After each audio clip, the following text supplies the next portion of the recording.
¿Qué tal? Buenas tardes, noches a todos.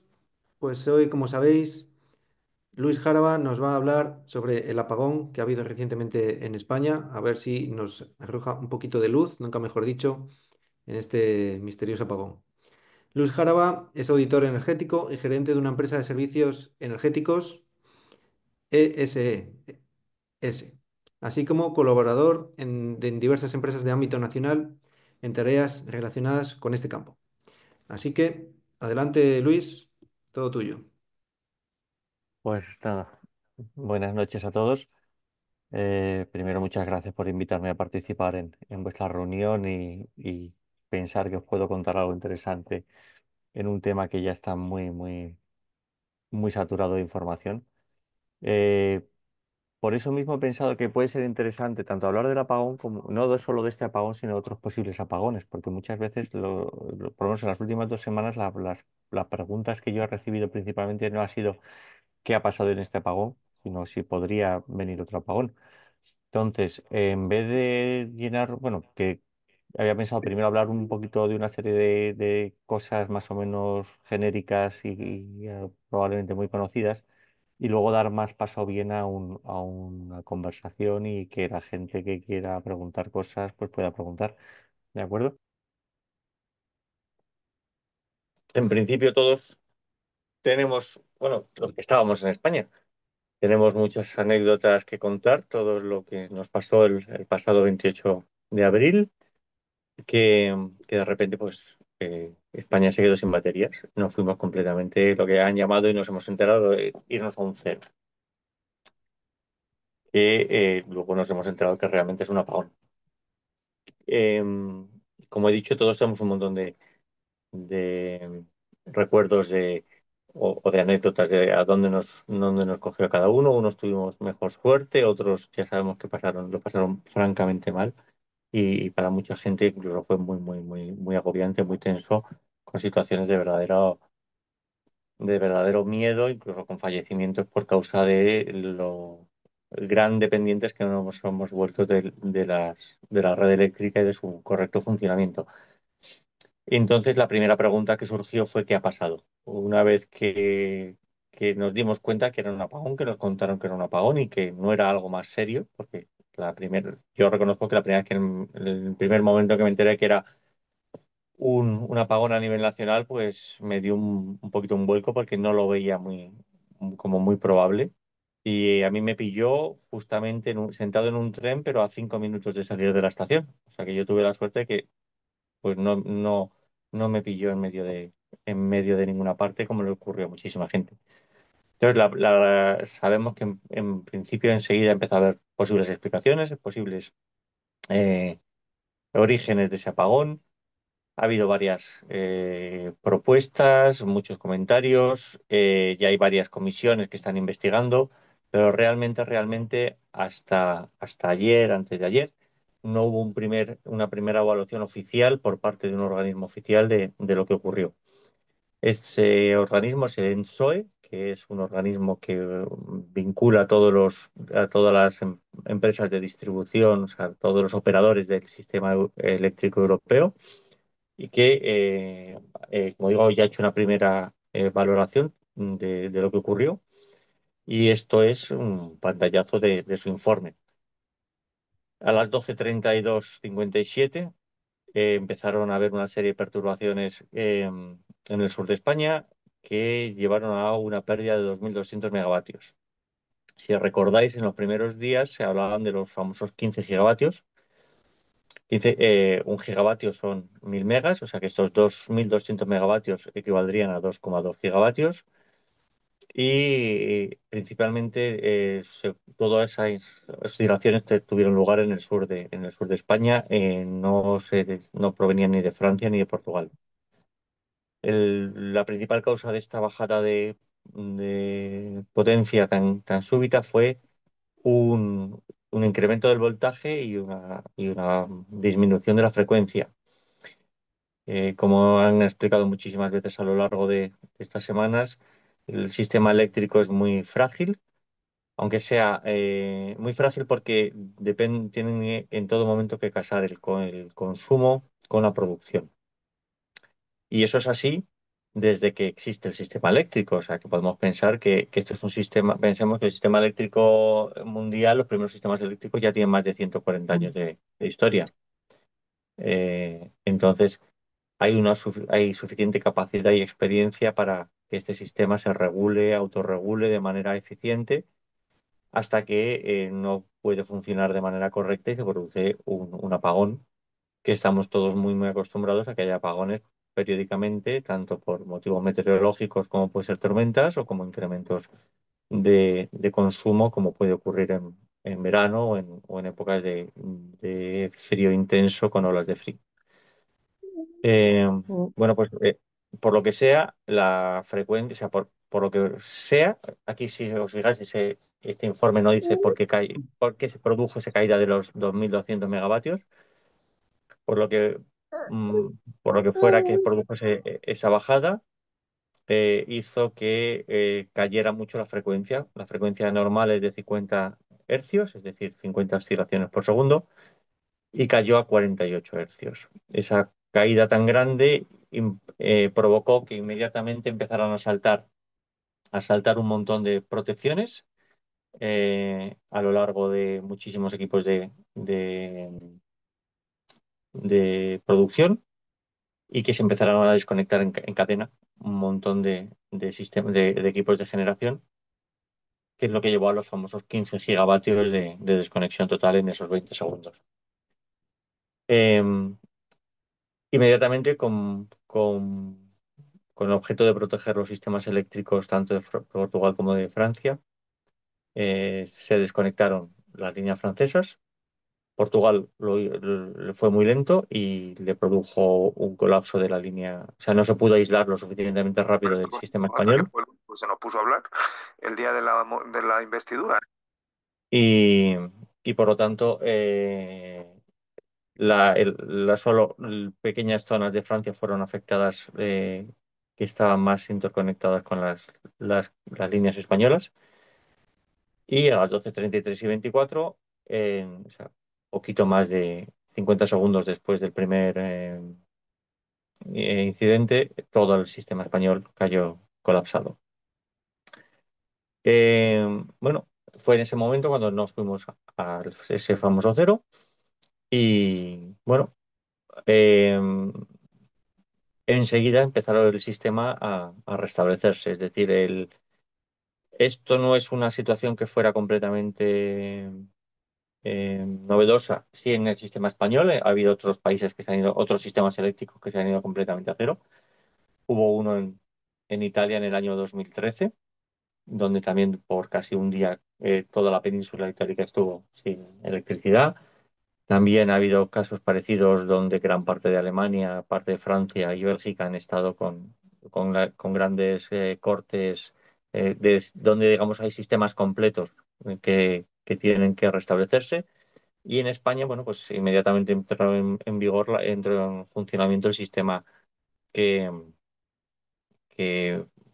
o digamos, el protocolo para restablecer el sistema, que sí es cierto que en menos de 12 horas estaba casi toda España con corriente, lo cual es bastante exitoso y una muestra de que el sistema funcionó bastante bien, aunque durante muchas horas gran parte de España estuviera completamente sin luz. Bueno, esta es la imagen que hemos visto durante muchísimos días, lo de los famosos 15 gigavatios, que, que sigue bastante bien se explica bastante bien el porqué de la caída. Lo que he dicho antes es todavía no tenemos muy claro qué fue lo que motivó la desconexión de los primeros 2.200 megavatios. Probablemente terminará sabiendo, aunque eso sí es cierto que va a llevar bastante tiempo, la causa final, porque podría ser una causa meteorológica, un exceso de temperaturas en un punto determinado de alguna instalación o de varias instalaciones. Portugal, del sistema de la red eléctrica, Portugal rápidamente informó de que ellos tenían datos de unas temperaturas anormalmente, o sea, muy elevadas para lo normal en algunas líneas eléctricas de Extremadura, que eso podría haber provocado la desconexión parcial de esos sistemas.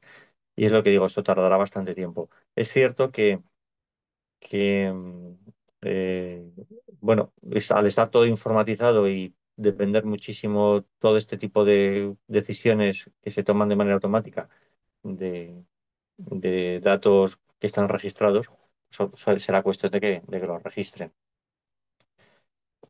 Uno de los primeros responsables, o mejor dicho, responsables, uno de los primeros motivos a los que se achacó el apagón fue el hecho de que había muchísima energía renovable y probablemente este no sea la causa, pero sí sean los motivos por los cuales el sistema eléctrico no aguantó.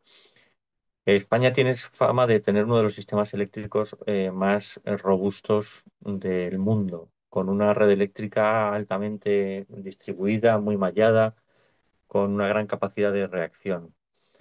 Em, pero es posible que en los últimos años determinado tipo de políticas hayan ido tensando la cuerda y hayan hecho que un sistema que de por sí estaba pensado para que fuera muy robusto, pues haya llegado a momentos donde ande de vez en cuando sobre la cuerda floja.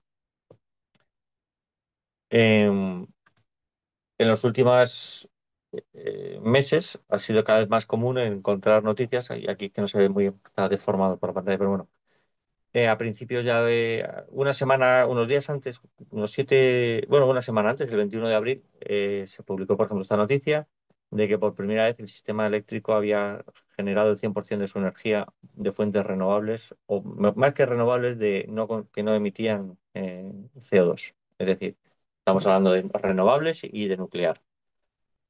Y es cierto que esto, que en un principio se puede plantear como una gran noticia, muestra uno de los principales problemas a los cuales se había ido sometiendo el sistema eléctrico español, y era que cada vez dependíamos más de una energía que no es gestionable.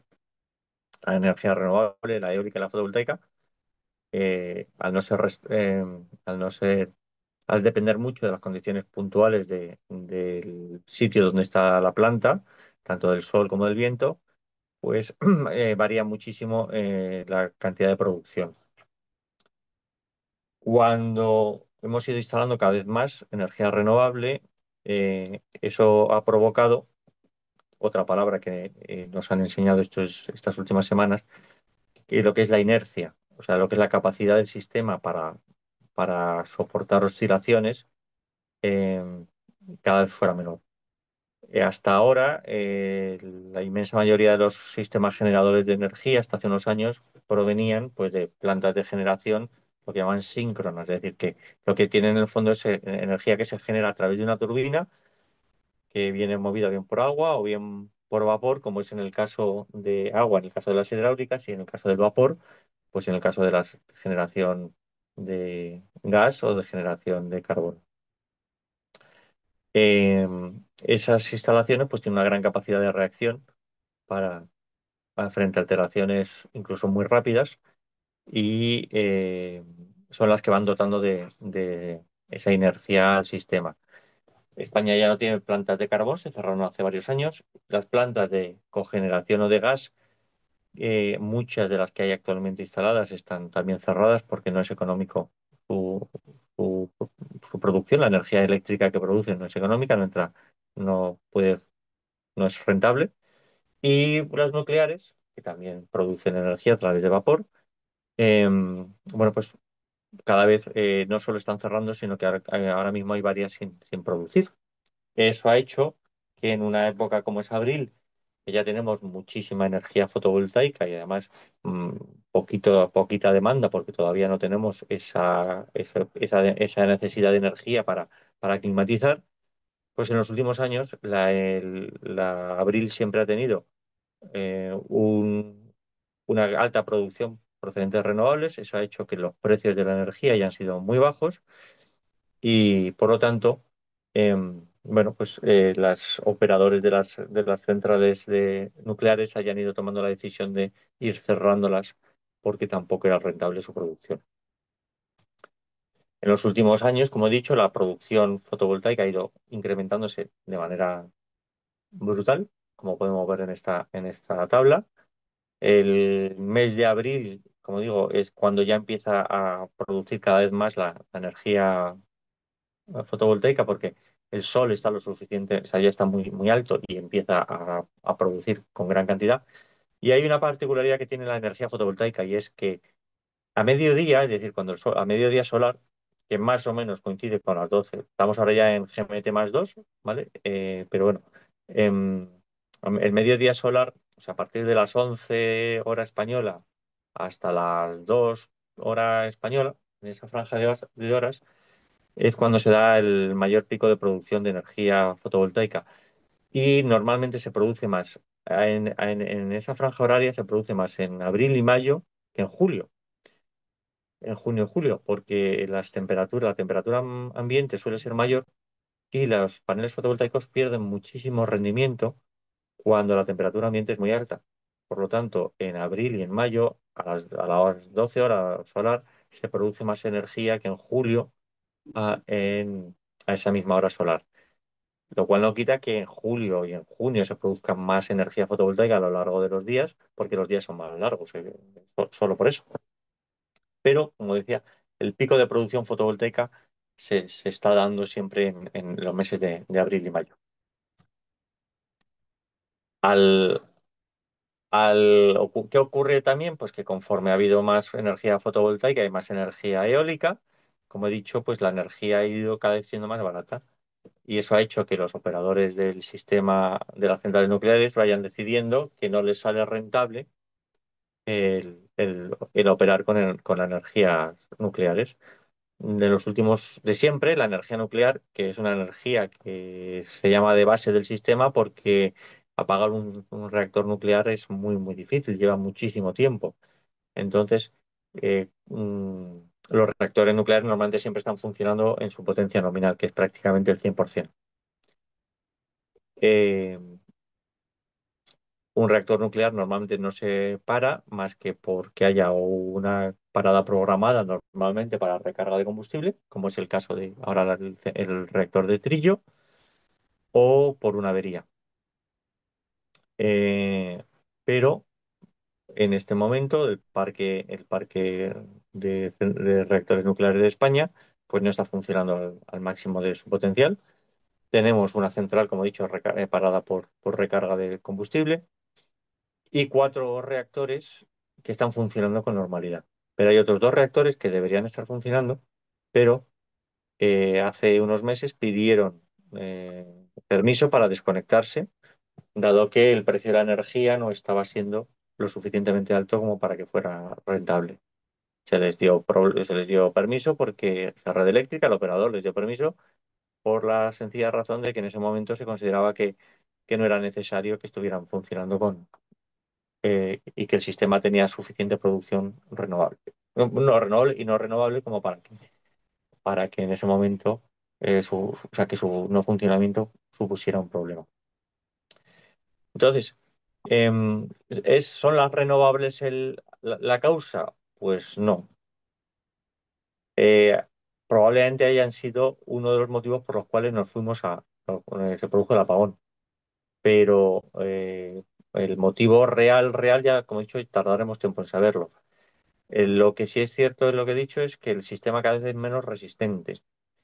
Eso, eso está siendo básicamente, pues por este mismo gráfico, es decir, fijar que a lo largo del mes de abril pasamos de 6 gigavatios, o sea, 6.000 megavatios de energía nuclear a 2.000 megavatios justo una semana antes. Si os acordáis, el día 21 de abril fue cuando se llegó a ese máximo de 100% de energía renovable.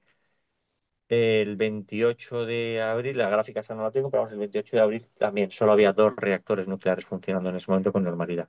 O sea, teníamos incluso menos potencia que, que en la semana anterior.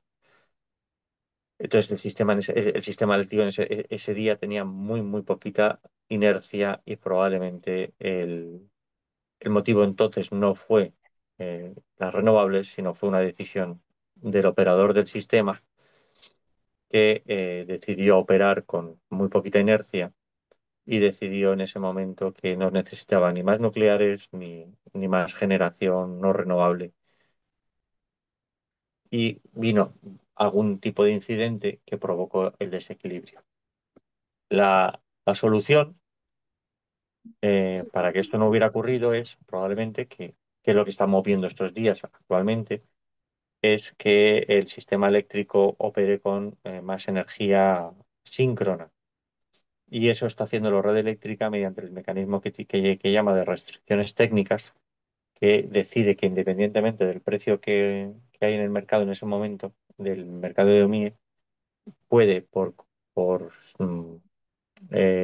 decisiones de mantener la estabilidad del sistema, eh, hacer que otros generadores, como puede ser el nuclear o como puede ser el gas, pasen a funcionar en el sistema.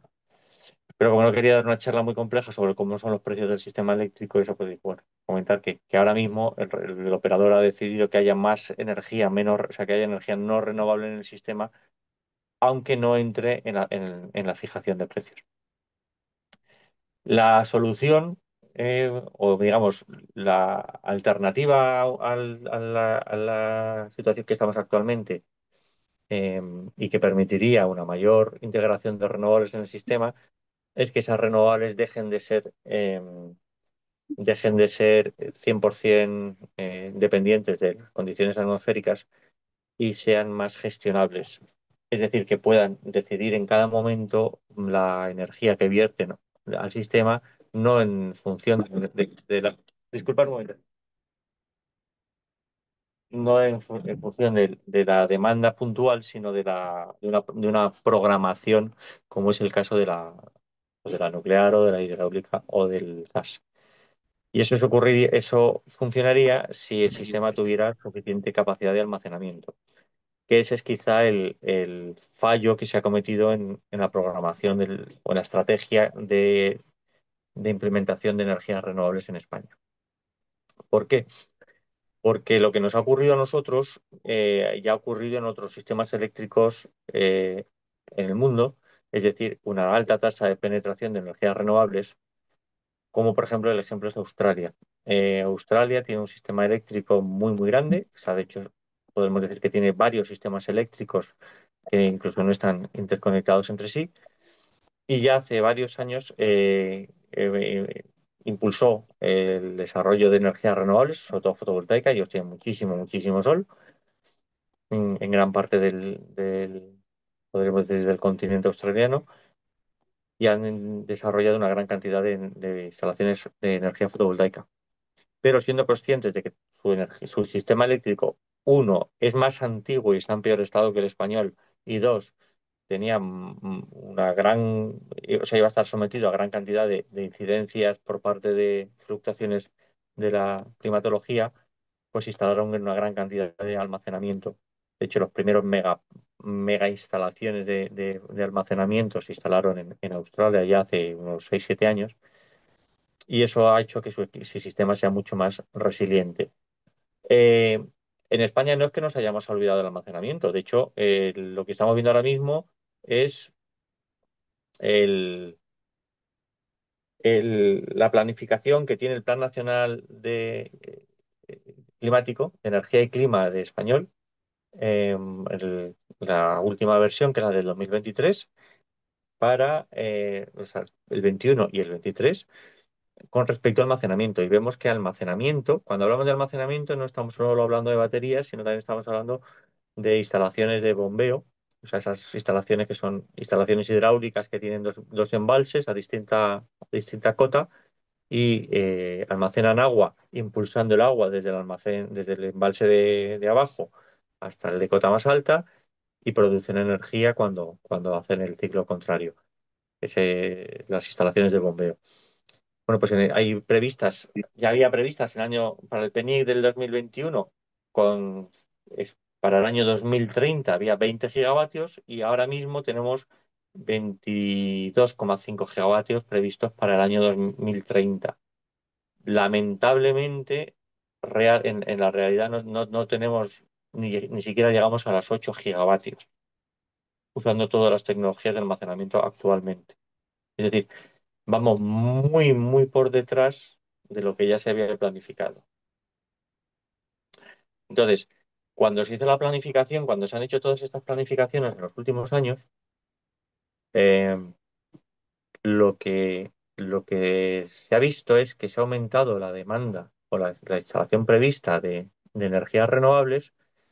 Se hizo una previsión de almacenamiento con el objetivo de que el sistema tuviera esa capacidad de almacenamiento, entre otras cosas, para permitir esa gestión de las energías renovables, pero los objetivos de fotovoltaica y de eólica se van a cubrir sin problema, de hecho se van a sobrepasar probablemente, pero el almacenamiento vamos muy, muy retrasados.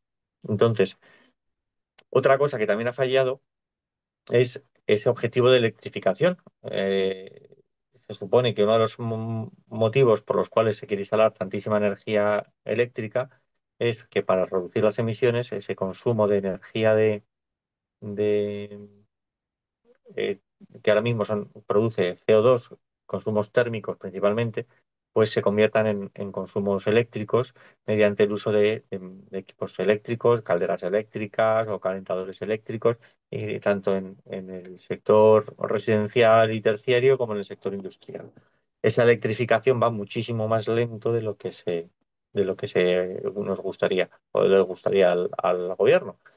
Por lo tanto, como digo, ha habido un gran incremento de instalaciones generadoras de electricidad y al mismo tiempo no ha habido ni el incremento en la demanda ni el incremento en el almacenamiento, que en el fondo el almacenamiento es demanda, porque el almacenamiento no produce, recordemos que el almacenamiento no va a producir energía, lo que va a hacer es almacenar energía para consumirla en los momentos en los que o tenga mejor precio o bien sea más necesaria.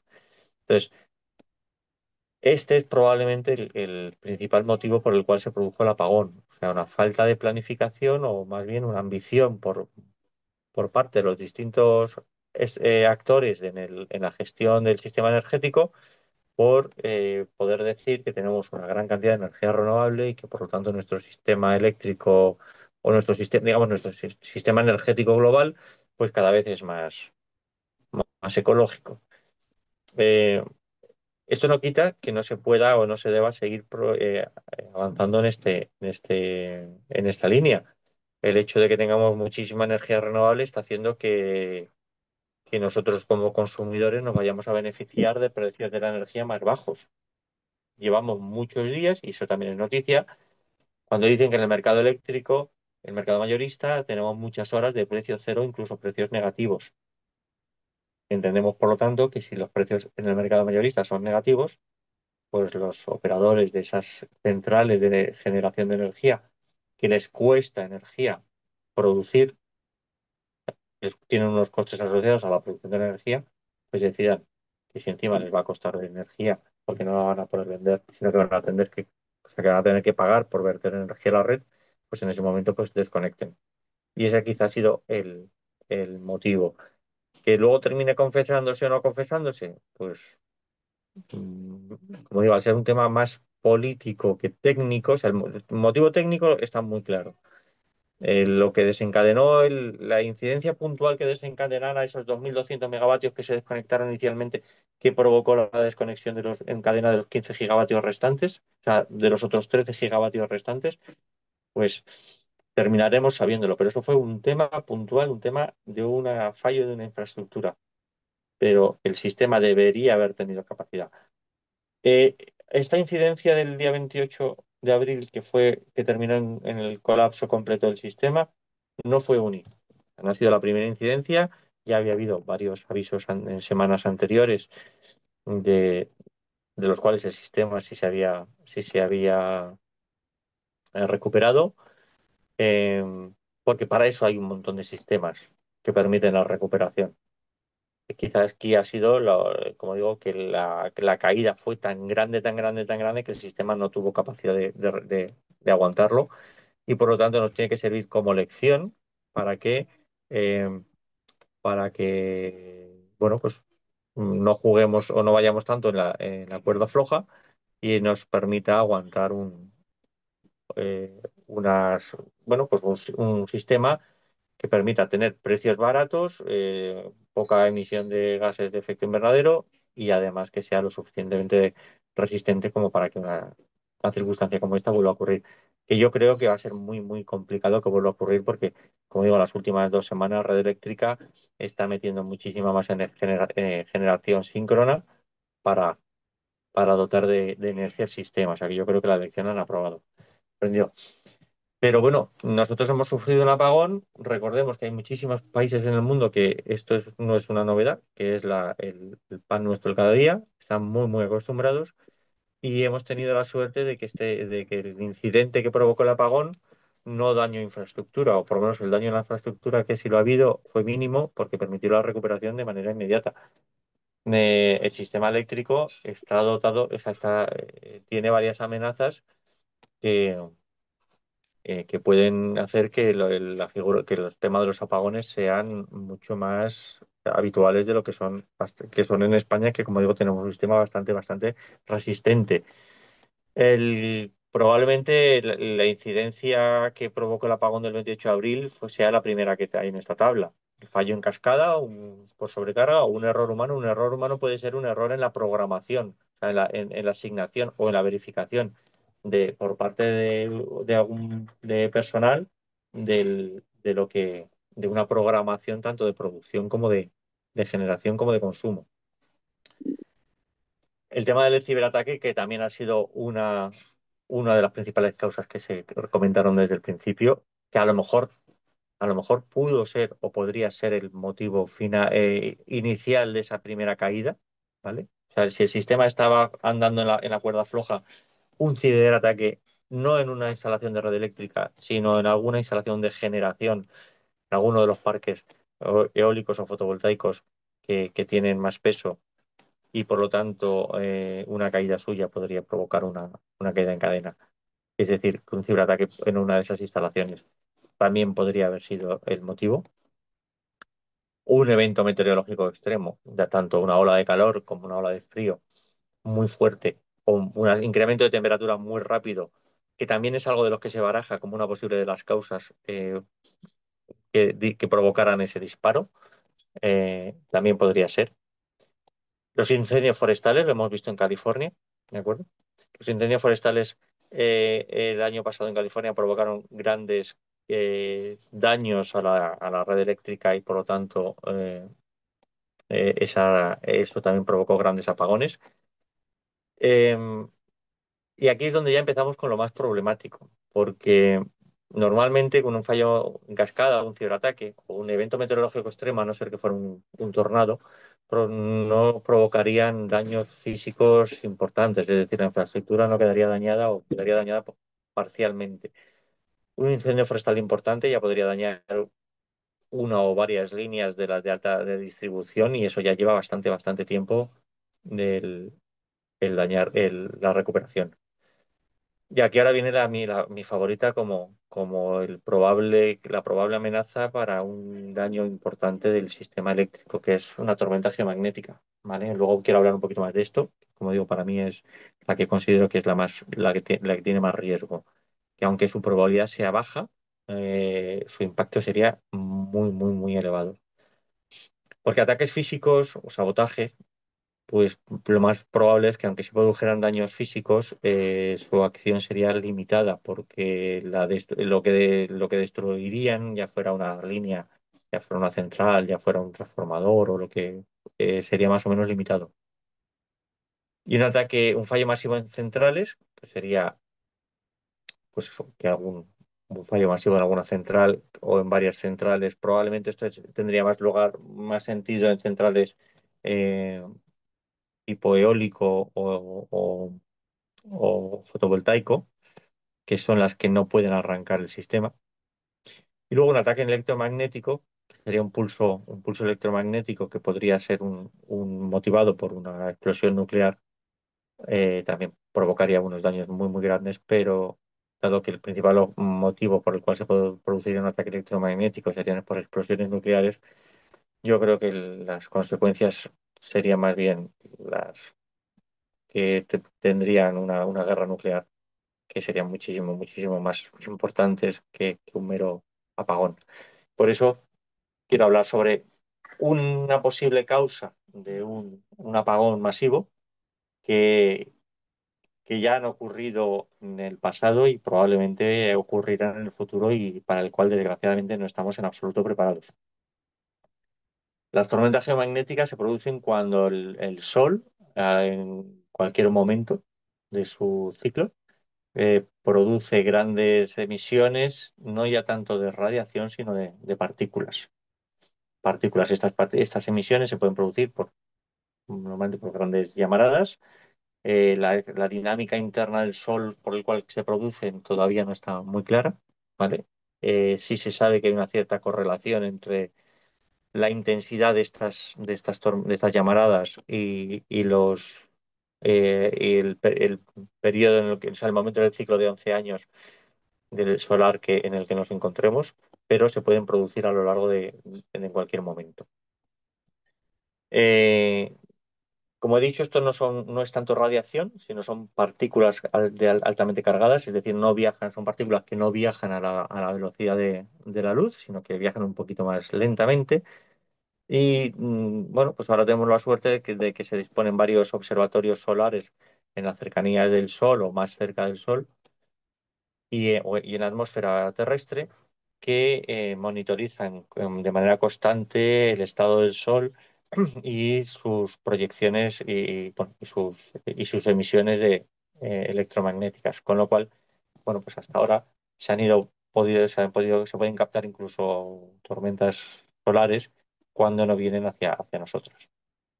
Y esto dicho, no es una cosa que sea nueva, porque ya ha habido una tormenta solar que produjo efectos altamente visibles en su momento y hace bastante tiempo. El evento Carrington ocurrió en el año 1859. Se llama Carrington porque en ese momento había un físico, Richard Carrington, que estaba observando el Sol. Esto es uno de sus dibujos de las manchas solares que había en ese momento. Un astrónomo que observó la llamarada solar que inició el evento. Esa llamarada solar tardó 17 horas en llegar a la Tierra y sus efectos se sintieron aproximadamente unos 2 días después, entre un día y medio, de unas 36, 48 horas después, se sintieron sus efectos, aunque en aquel momento fueron bastante limitados porque lo principalmente que afectó fue al telégrafo, porque el telégrafo en aquel momento era el único sistema que era susceptible de ser perturbado por esa fuerte tormenta electromagnética que llegó a la Tierra. Se cree que este fue el evento más importante de los últimos 450 años. No ha sido el más importante en la historia. Esta es una recreación de cómo fuera, de cuál es el efecto que produce una de estas perturbaciones, porque básicamente lo que ocurre es que desplaza el campo magnético terrestre que nos aísla y nos protege de las partículas de radiación solar. Eso en el norte de Europa y en el sur de América están muy acostumbrados con las auroras boreales y australes, pero un evento de estos pues prácticamente lo que hace es que al desplazarlo de esta manera, todas las partículas electromagnéticas que habitualmente llegan solo al polo norte y al polo sur, pues se distribuyan por toda la atmósfera terrestre. Como he dicho, esto no es una cosa que haya ocurrido, aquí veo que hay una ficha que se me ha ido, que haya ocurrido, o sea, que ocurra raramente, ocurren varios efectos, o sea, varias tormentas de estas han ocurrido recientemente. Sí sabemos que, por ejemplo, hubo un evento mucho más importante que el Carrington en el siglo octavo antes de Cristo, y sabemos de que hubo un evento en el siglo octavo antes de Cristo y que fue mucho más importante por dos cosas. Una, porque hay registros de auroras boreales muy al sur, mucho más al sur de lo habitual, y porque además se han encontrado registros fósiles donde el valor de los isótopos de determinadas partículas que están asociadas a este tipo de tormentas solares son muchísimo más altas de lo habitual. E incluso se sospecha de un evento que todavía no está confirmado, que ocurriría en torno al año 1300 a.C., que tuvo un valor que fue 400 veces más fuerte que el evento Carrington. Es decir, que son eventos que han pasado, que han ocurrido en el pasado, incluso de mayor intensidad que el del evento Carrington. De las tormentas geomagnéticas que ha habido recientemente y de las cuales se tiene registro, la más fuerte es la que ocurrió en 23 de julio del 2012, ¿de acuerdo?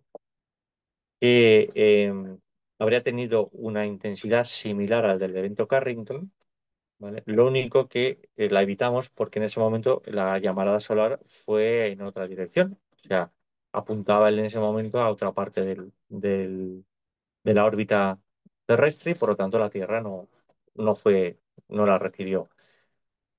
¿Cuál es el problema?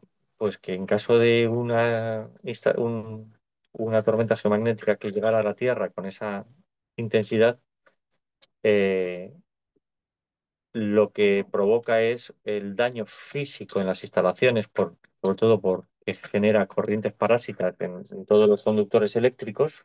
Eso fue lo que se notó en el año 1859 en los telégrafos, es decir, que había corriente en el telégrafo, incluso aunque en ese momento no estuviera funcionando, y quemó muchos equipos de muchos transformadores de los que usaban en esa época. El principal problema de nuestra actualidad es que nuestra red eléctrica toda nuestra red eléctrica, y no solo eso, sino casi todos nuestros equipos son muy susceptibles a ese tipo de corrientes parásitas. En el caso de la red de distribución eléctrica, el principal daño se daría en los transformadores eléctricos y quemaría, literalmente quemaría la inmensa mayoría de los transformadores que están ahora mismo en uso, porque ninguno de ellos, o solo una ínfima parte de ellos, están lo suficientemente blindados frente a ese tipo de elementos. Pensemos, por ejemplo, en todas las películas que vemos de Estados Unidos, donde se ven esos transformadores de lata colgados encima de un poste. Estados Unidos y gran parte del mundo todavía tiene muchísimos transformadores expuestos a la intemperie, igual que ocurre en España en las zonas rurales o en las zonas, eh, digamos, con instalaciones más antiguas. Todos esos transformadores, una tormenta geomagnética de la potencia del Carrington los, los rompería. Y el problema es que construir un transformador no es sencillo. Requiere muchísima energía construir los transformadores porque tienen una gran cantidad de elementos eh, metálicos. No ya estamos hablando solo de la parte electrónica, no vamos a hablar solo de restablecer la red eléctrica como si estuviera funcionando en los años 40 o 50, es decir, con una red eléctrica mucho más analógica. Bueno, pues un evento de ese tipo probablemente llevaría, se calcula, entre 2 a 5 años el restablecer la normalidad. Lo que pasó el 28 de abril fue que no hubo ninguna incidencia grave, aunque como he dicho hubo fallecidos porque su soporte vital, sus sistemas de soporte vital no tenían la batería suficiente para aguantar más de las 12 horas. Pero la convivencia fue pacífica, fue sencilla porque casi desde el principio nos dijeron que había sido una incidencia que se iba a restablecer la electricidad en poquitas horas. Las primeras diapositivas que yo he puesto proceden de una serie que está bastante bien, bastante fidedigna de Movistar, que ahora la han vuelto a reponer a raíz de este apagón. Esta serie ya tiene un par de años y no es la primera vez que el cine o la literatura trata apagones como causa de un, pues para generar una historia no necesariamente apocalíptica, porque como he dicho, no es tan grave un apagón siempre y cuando quede infraestructura, sino que el motivo del apagón sea el, el- la causa de daños superiores, como podría ser una guerra o podría ser otro tipo de eventos, como podría ser pues grandes terremotos o temas eh, produjeron no solo daños en la infraestructura, sino daños en otro tipo de infraestructura y sobre todo en la red de distribución de alimentos, que es lo más problemático. Entonces, ante una situación como esta, pues del apagón, que como he dicho ya el cine y la literatura los ha tratado bastantes veces y, y, bueno, con mayor o menor fortuna y con mayor o menor final feliz, según cada uno quiera verlo. Pero lo que nos lleva a pensar inmediatamente es qué podemos hacer ante unas circunstancias como estas, qué podemos ocurrir si se nos va la luz. Sobre todo, la gran sorpresa fue para mucha gente que tenía instalaciones fotovoltaicas en su casa y pensaba que- que iban a tener luz en caso de un apagón. ¿Por qué?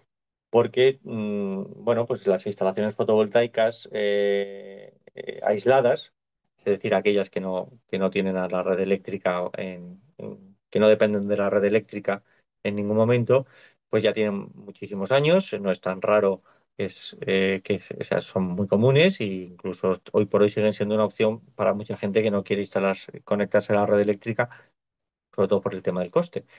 Estas instalaciones fotovoltaicas pues tienen una serie de equipos generadores que suelen ser paneles solares o bien molinillos. Esto también ocurre pues, en muchas instalaciones aisladas, como puede ser desde un barco, un velero, hasta una camper, una autocaravana, que tienen sus sistemas que les permiten generar su corriente y generar también su corriente y su tensión. Porque aquí la clave es el por qué la fotovoltaica no sirve como equipo de generación síncrona, lo que hemos comentado antes, el tema del almacenamiento, y luego porque los inversores, los equipos que convierten la energía de los paneles fotovoltaicos, que es en energía que se produce en continua, en energía alterna, necesitan una señal de frecuencia y una señal de tensión que actualmente en la inmensa mayoría de las instalaciones eléctricas actuales existentes, pues les da la red eléctrica.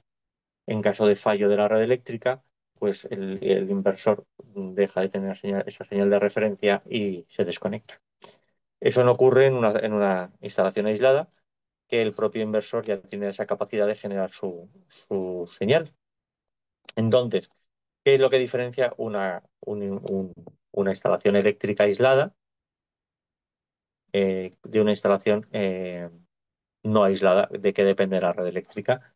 Bueno, pues lo que ocurre es que hoy por hoy, por normativa, todas las instalaciones generadoras de energía, en caso de que se produzca un apagón, tienen que desconectarse de la red. Eso es por seguridad. ¿Y por qué? Porque en caso de que se pierda esa señal de tensión, por ejemplo, podría ocurrir porque se están haciendo obras en una línea en concreto, no necesariamente por un apagón, eh, para que no haya energía en ese cable eléctrico, en esa red, en esa línea eléctrica, eh, los equipos tienen que cortarse y entrar en lo que se llama el modo protección anti-isla. Eso está, como digo, como medida de protección y es de carácter obligado y por eso el 99% de las instalaciones domésticas que se han instalado en los últimos años en España, domésticas e industriales, en caso de corte de luz, se dejan de funcionar. Eso no tiene por qué ser así.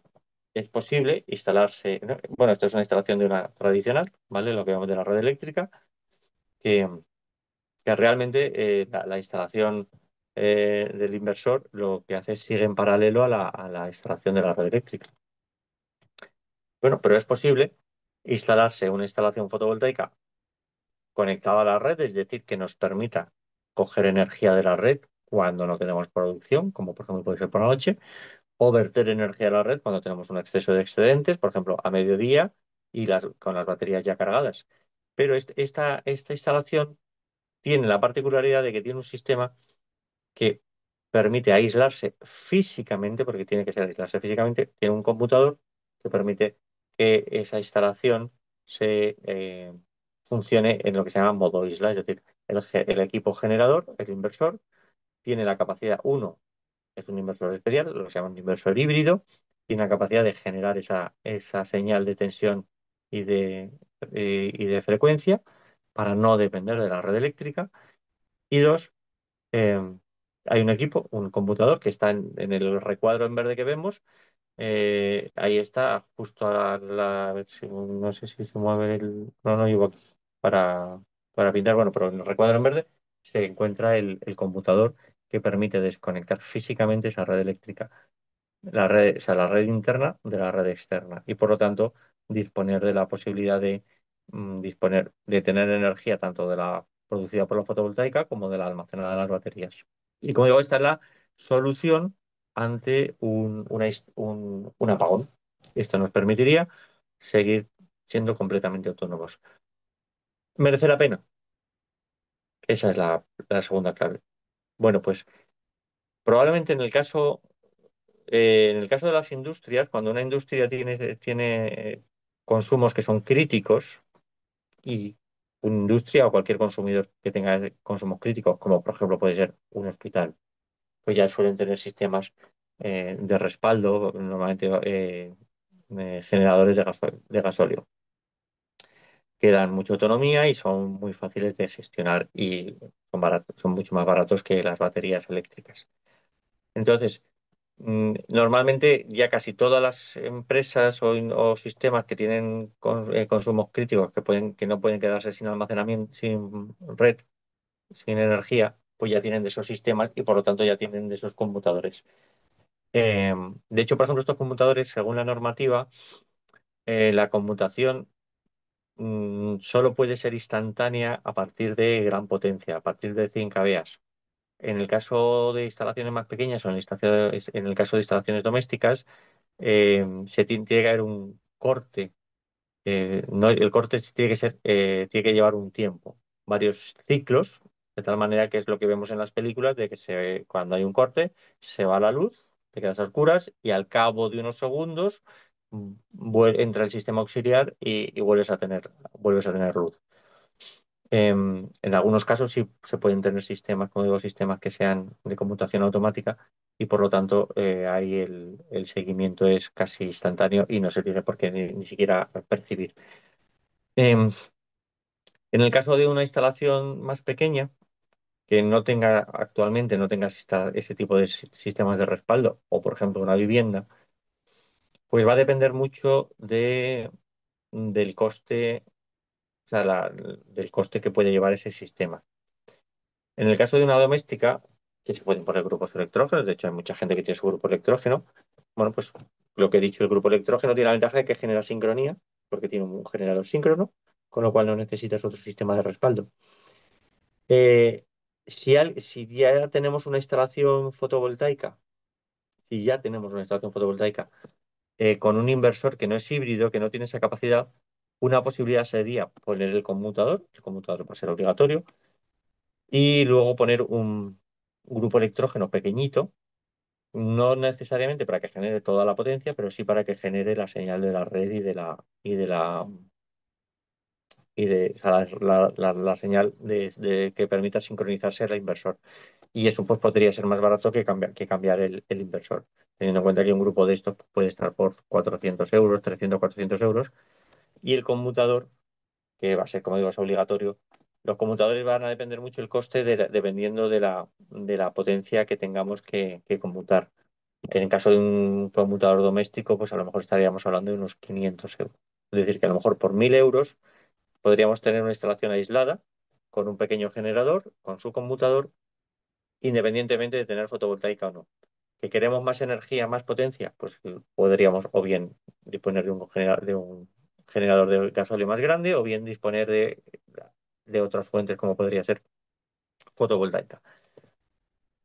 Si estamos hablando de una instalación que todavía no se ha hecho, o una instalación o sea, que se está planificando, pues puede ser el momento de planificarse, de plantearse poner un inversor que sea híbrido, que el coste es prácticamente muy parecido, es un poquito más caro que un inversor similar, y luego, por supuesto, tener una capacidad de almacenamiento.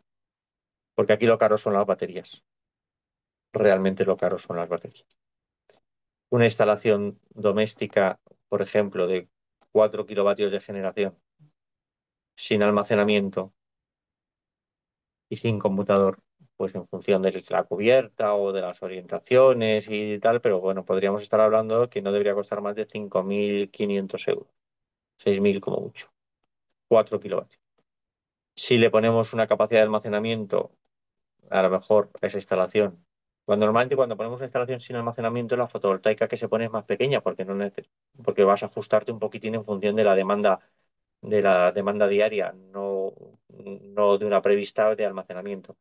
Pero imaginémonos esa misma instalación de 4 kilovatios, si ahora le ponemos un almacenamiento a lo mejor de 10 kilovatios hora al día, pensando que vamos a tener excedentes o de que la podamos cargar de la red, porque la energía la podríamos coger de la red, de 10 kilovatios hora al día, eh, pues nos vamos a ir probablemente ya pues otros 5.000 euros. Es decir, casi duplicamos el coste de la instalación. Entonces, eh, como posibilidad existe, como alternativa, como opción para no quedarnos sin luz en casa, es muy interesante, pero yo la veo interesante solo en el caso de que ya nos hubiéramos planteado poner el almacenamiento. Es decir, si algún motivo nos ha llevado a poner almacenamiento, hoy por hoy el almacenamiento en doméstico, según mi criterio y desde el punto de vista económico, no es rentable en doméstico. En instalaciones industriales sí, pero en doméstico todavía sale muy caro. A lo mejor en 1 o 2 años cambia la cosa, pero todavía sale muy cara la energía que pasa por las baterías. Pues, como decía, es una posibilidad, pero hay ahora mismo alternativas más económicas, como podría ser, como digo, el tema del generador. Y esta sería la única opción para poder tener energía más o menos de manera independiente de la red. Más allá de opciones como pueden ser pilas, pues o sea, el kit el kit que nos han dicho que no me sale la palabra, el kit de emergencias para, eh, para cualquier otro tipo de emergencia. Entonces, para industrias, eh, aunque el almacenamiento es más barato, sale más barato el almacenamiento para industria, ahí lo que sí se nos sube mucho de precio es el conmutador. El conmutador, conforme mayor es la intensidad que tiene que pasar por el conmutador, es mucho más caro. Y estamos hablando ya de computadores que pueden costar fácilmente 10.000, 15.000 euros. Pero siguen siendo necesarios si lo que tenemos que poner es un sistema que queramos que funcione de manera aislada de la red cuando hay un apagón. Entonces, la posibilidad existe, pero como digo, es muy cara.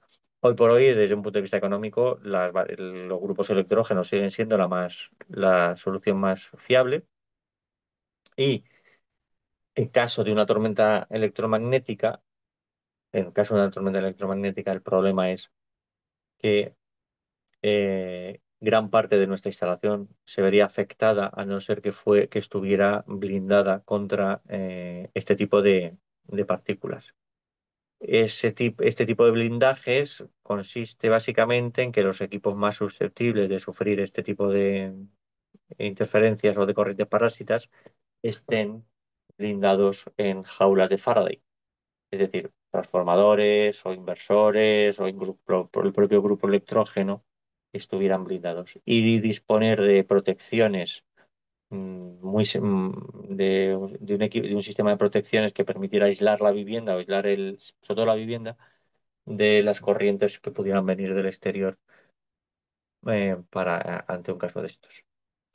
Como he dicho, en el caso de una tormenta geomagnética habría una alerta, probablemente habría una alerta suficiente como para poder instalaciones pequeñas que se aislaran, porque donde se producirían esas corrientes parásitas en las grandes líneas de alta tensión, que es donde hay suficiente recorrido como para que se produzcan esas grandes corrientes. Si te aíslas físicamente de esa línea con un conmutador lo suficientemente protegido, pues eso permitiría que tu red interna, tu red interna de tu generador, ya fuera un grupo electrógeno, ya fuera un inversor, pues pudiera funcionar incluso en esos casos. Otra cosa luego ya es el mundo posapocalíptico de no solo tienes que tener un sistema energético que te permita sobrevivir, sino poder protegerte de las hordas de vecinos que te rodearían y querrían disfrutar de esa energía de que tú que tienes. Pero eso ya, como digo yo, eso ya lo podíamos dejar para otra conferencia, donde ya sería más allá del el 28 días después. Y hasta aquí.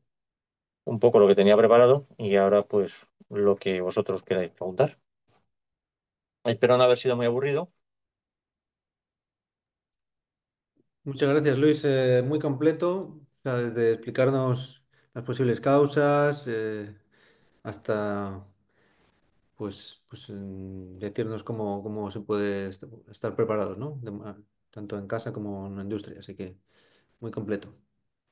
No sé si alguien tiene preguntas.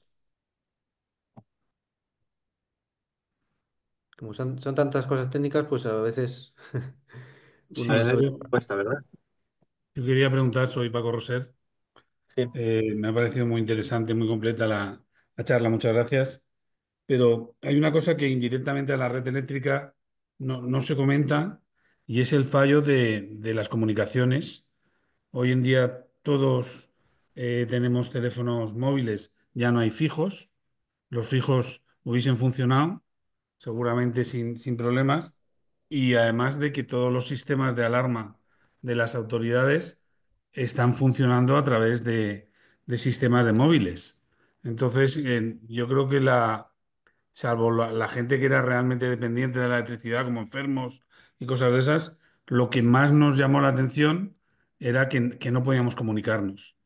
No podías A comunicarte ver, con gente que estaba a 20 kilómetros o a 5 kilómetros de ti, tus hijos, tu familia, tus trabajadores, y que me ha extrañado que esa red no tenga una parte autónoma con baterías para que por lo menos pudiera funcionar unas horas, porque tampoco estuvimos tanto tiempo sin luz, ¿no? Esa es una de las a ver, cosas que más me llaman te y que no comento. se habla en ningún sitio. Te comento, y es cierto, y eso sí, y eso lo he comentado yo. A ver, yo en parte, cuando hablaban de las teorías conspiranoicas sobre el tema del apagón, ¿vale? Yo incluso llegué a pensar así en un momento, porque yo soy bastante friki, yo leo mucha ciencia ficción y mucha fantasía, ¿vale? Sobre todo ciencia ficción. Con lo cual el tema del apocalipsis lo he leído bastante sobre el tema. Entonces, en cierta medida, si yo fuera el gobierno y quisiera hacer una prueba de ensayo de cómo podríamos recuperarnos de un apagón, ¿vale? El 28 de abril hubiera sido el día perfecto. O sea, es difícil que hubieras podido coger un día mejor. Y me voy a explicar por qué. Porque el apagón ocurrió de día, imaginémonos si ese apagón hubiera ocurrido de noche. Por una parte, habría habido incluso gente que no se hubiera enterado en muchas horas. Pero también hubiera sido mucho más complicado en muchas cosas. Pero imaginémonos que hubiera ocurrido en julio, con unas temperaturas muchísimo más altas donde el aire acondicionado no funciona, con las aires acondicionados que no funcionan, o en enero, en plena ola de frío, donde las calefacciones no funcionan. O sea, el impacto sobre la gente hubiera sido muchísimo mayor. Entonces, en cierta medida yo creo que una de las grandes lecciones que vamos a sacar de este apagón fue precisamente el hecho de que fallaran estrepitosamente las comunicaciones. Eh, porque pues casi todo el mundo pensaríamos lo mismo, es decir, oye, uno, cuando la red eléctrica era de cobre y se iba la luz en casa, o sea, digo, la red telefónica era de cobre, el par de cobre, y se iba la luz en casa, seguíamos teniendo teléfono. ¿Por qué? Porque el teléfono se alimentaba por el par de cobre. Y eso hacía que, como normalmente las centrales telefónicas tenían grupos electrógenos, pues no se iba la comunicación. Una vez que nos hemos quedado sin cobre y ahora ya va todo, o bien por fibra, por wifi o por elementos que son completamente informáticos, en el caso de un apagón, dependemos de que esos sistemas tengan generadores que les permitan funcionar. Pero es que, por ejemplo, pensamos que en el caso de la fibra óptica, o sea, ya no estamos hablando solo de que la centralita o las centralitas requieran tener sistemas de backup. Es que la fibra óptica, por ejemplo, cada X kilómetros tiene que tener un sistema que aumenta o sea, que reenvía la señal. Es que no me sale la palabra, bueno, tienen equipos que mejoran la calidad para que tengas altas velocidades, que repotencian la señal de la fibra óptica. En el caso de corte eléctrico, todos esos sistemas dejaron de funcionar. O sea que sí es cierto que que ante un apagón el sistema actual depende muchísimo, muchísimo de la electricidad y hemos visto con este apagón que no están funcionando, que esos sistemas no tienen la capacidad de resistencia que deberían tener, ni siquiera los de la propia protección civil. Eh, em, ¿Por qué? Porque también dependían mucho por ejemplo, de la empresa con la que tuvieras la cobertura. No era tan raro, incluso en cualquier sitio veías a gente que estaba hablando por teléfono cuando tu teléfono te decía que no tenías ningún tipo de señal. Eso ocurre porque muchas de las antenas que existen, algunas de las antenas tienen baterías y otras no. Algunas de las antenas están en edificios que tienen sistemas de generación y otras no. Cuando, por ejemplo, antenas que están en hospitales o en hoteles que tienen grupo de electrógeno, pues cuando se va la luz entra el grupo de electrógeno y probablemente sigan teniendo suministro. Yo tengo varios clientes que son hoteles y ellos pues tienen antenas porque tienen las terrazas alquiladas a operadoras y cuando se fue la luz pues las antenas seguían funcionando porque ellos tenían su grupo de electrógeno que seguía funcionando. Aquellas que están a lo mejor en comunidades de propietarios y tienen baterías, pues es posible que funcionaran mientras duraran las baterías. Y es que ese es otro gran problema de las baterías. Todos sabemos que las baterías con el tiempo van perdiendo capacidad y eficacia.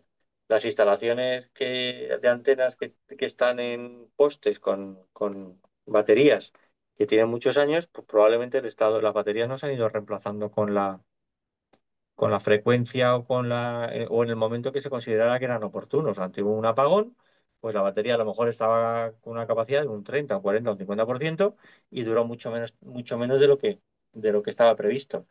Al margen de que hay muchas torres, sobre todo en zonas digamos, que no están, o sea, que ha aumentado muchísimo la demanda sobre cuando se previó, que el consumo de la torre es mayor del que estaba previsto inicialmente, porque la cantidad de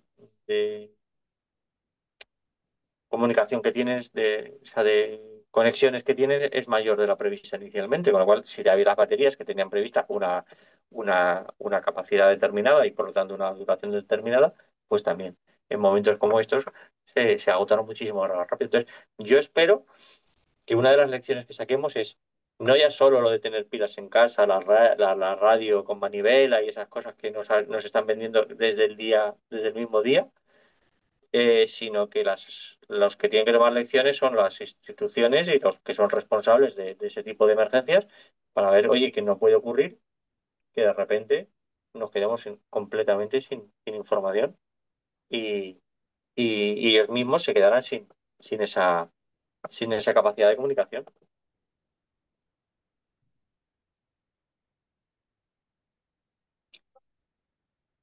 Paco, estás hablando pero tienes el micrófono apagado.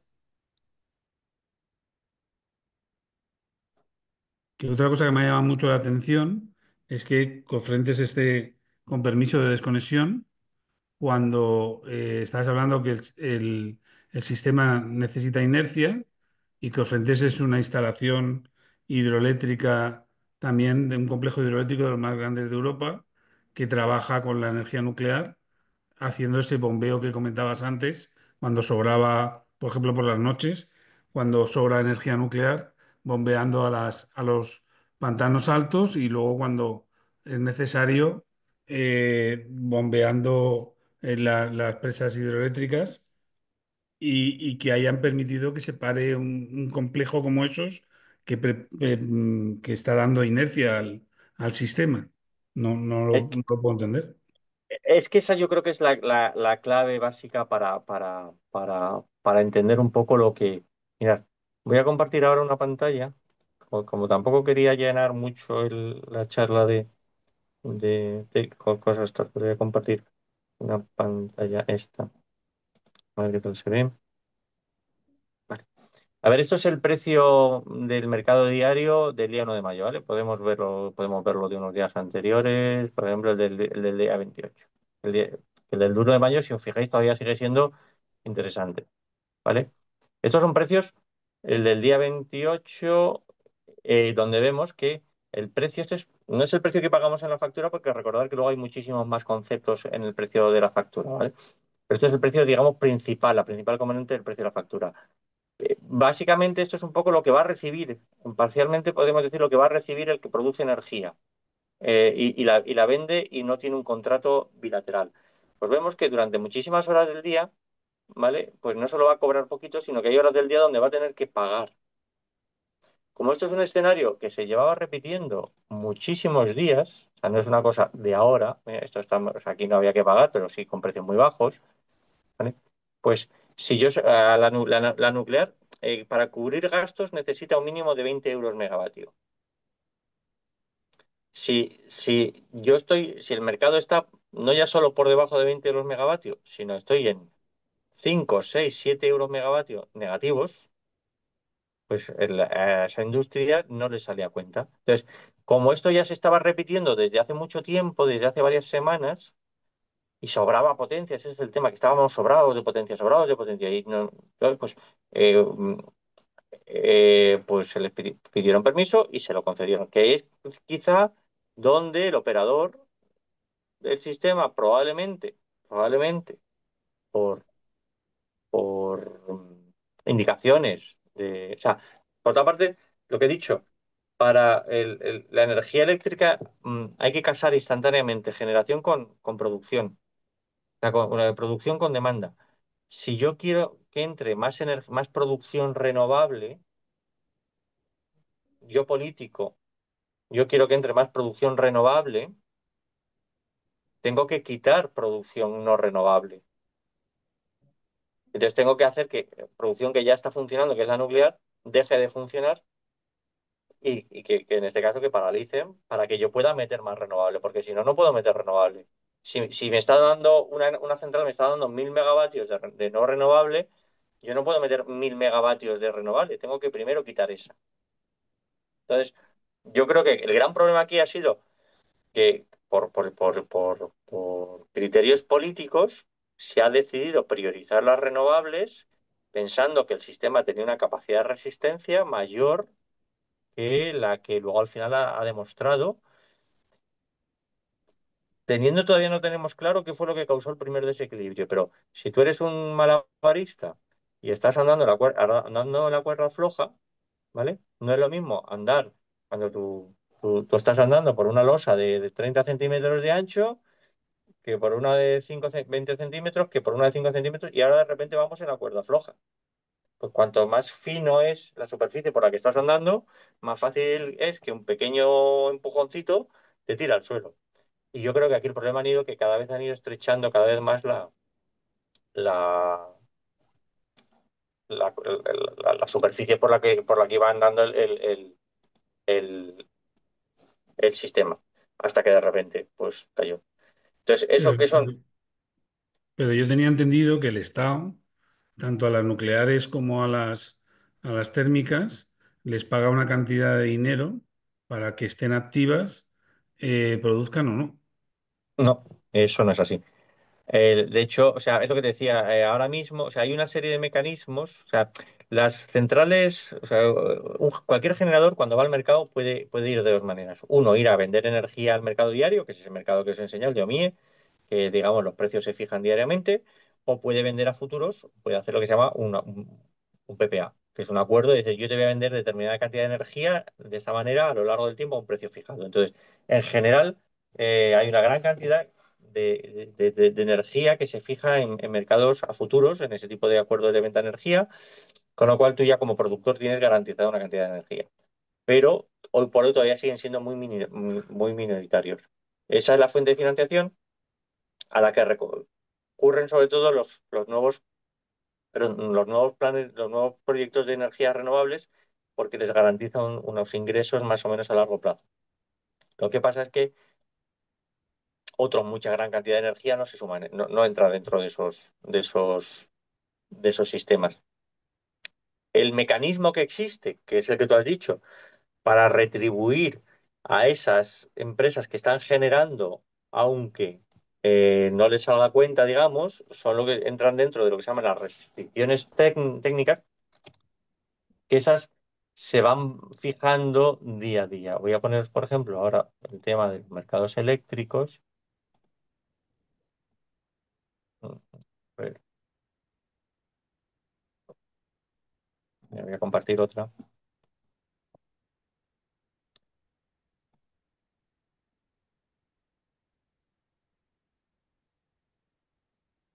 Bueno, esta es de la página web de Red Eléctrica. Esto es digamos, estos son las componentes del precio para un día determinado, por ejemplo, para una hora, perdón, para una hora determinada, para hoy, a las 10 de una, de- del precio, digamos. Luego hay que meter, a eso hay que meterle los peajes, los impuestos, ¿vale? Entonces, por ejemplo, ahora mismo en el mercado mayorista, el mercado diario, el precio en OMIE es, bueno, es que aquí no están todos, los vamos a meter con más indicadores. Eso,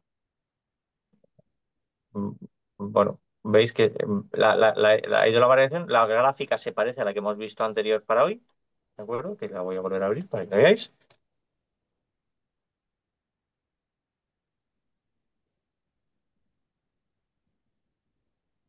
Vale, este es el precio, este es el de ayer, pues vamos a poner el de, perdón, este es el de mañana, vamos a poner el de hoy.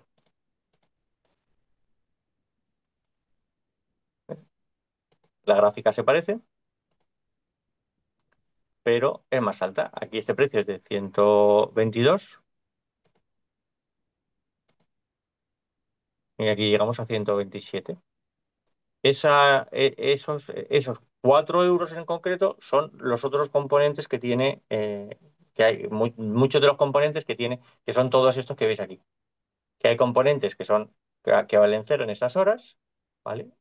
Hay componentes incluso negativos, es decir, que rebajan el precio, ¿vale?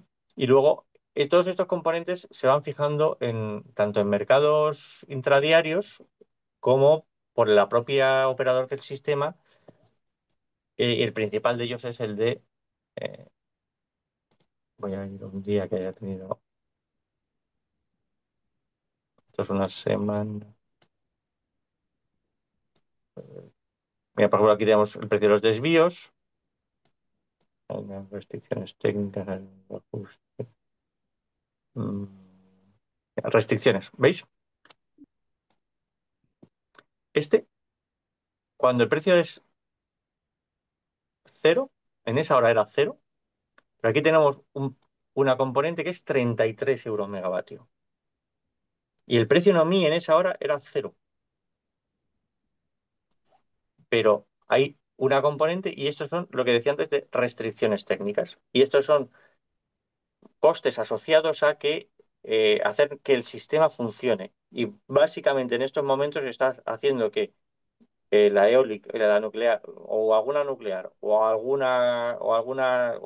varias de gas estén funcionando, aunque a precio no entrarán. Ese es el mecanismo por el cual tiene red eléctrica. ¿Qué ocurre? Que este lo fija red eléctrica porque fuerza. Lo que está diciendo es, hay una empresa que, por ejemplo, era un parque fotovoltaico que iba a producir energía en esa hora, e iba a cobrar cero o muy poquito.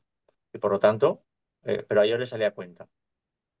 Entonces, red eléctrica le dice, tú a esta hora no vas a producir, vas a cobrar lo que tenías que cobrar, pero voy a hacer otra que no va a producir, no estaba previsto que produzca, porque me interesa por algún motivo, o bien por algún tema de controlar que las líneas no saturen en exceso, porque evidentemente el problema muchas veces es que donde se produce la energía no es necesariamente donde se consume y hay que llevarlo por líneas eléctricas. Entonces, esta es la herramienta que tiene no el gobierno, estamos hablando del operador para, para hacer que funcionen sistemas que el sistema goce de la inercia necesaria. En semanas anteriores, esa inercia o ese mecanismo se usaba menos. Por lo tanto, la inercia no existía. Ya.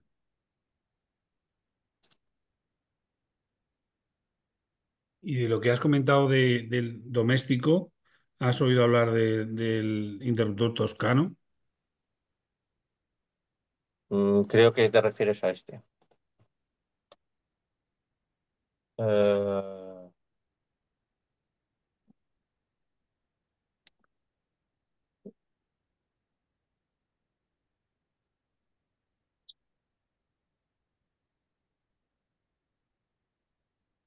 es que te lo estoy buscando. Digo, sí, sí, o sea, es para que veas cuál es.